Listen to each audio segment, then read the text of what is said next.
စုံတူးကြတော့ခေချာမတူမန်နျူကောပိုင်းမှာကျတော့စုံတူး3အနေနဲ့ထည့်ပေးတာအကယ်၍ဒီကောင်1နဲ့2ကကျတော့ auto system နဲ့ပဲတော့ပါဘာလို့လဲဆိုတော့ခုကဗာပဲ heating တစ်ခုဖြစ်လို့ဖတ်လို့ရှိရင်ဒီတက်ဖြစ်ရင်ဒီနှစ်ခုအလုံးလုံးမှာအတစ်ဖြစ်ဖြစ်လို့ရှိရင်3ကကျတော့ကျွန်တော်တို့ကတက်1နဲ့2ကလောင်းနေတယ်သို့တော့အဲ့တဲမှာက kitchen ဟူကိုလည်းမဖြန်းချင်ဘူး kitchen ကိုရှာလောင်းနဲ့ပဲဖြန်းချင်တယ်2 fortune ဆိုလို့ရှိရင်ကျွန်တော်တို့ကမန်နျူကောပိုင်းနှိပ်ပြီးလို့ခေါ်တဲ့သဘောပဲကိုပိုင်းကျွန်တော်မီးလောင်နေတယ်ဗျာ spring light ပိုင်းမပေါက်ခင်မှာကျွန်တော်တို့ကမီးလောင်နေရဆိုပြီးအလက်ပေးတဲ့သဘောပဲကိုပိုင်းဖြစ်နေတာအဲ့ fancy နဲ့ပေးတာပေါ့နော်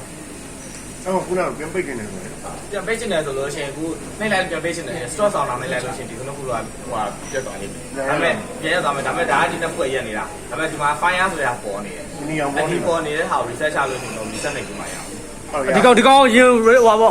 အခုပြန်ချလိုက်ပြန်တင်မရမှာကိုလိုတစ်ချက်ဟိုပြတာနှိမ့်လိုက်မနော်ဟုတ်နေလားနှိမ့်လိုက်ပြီ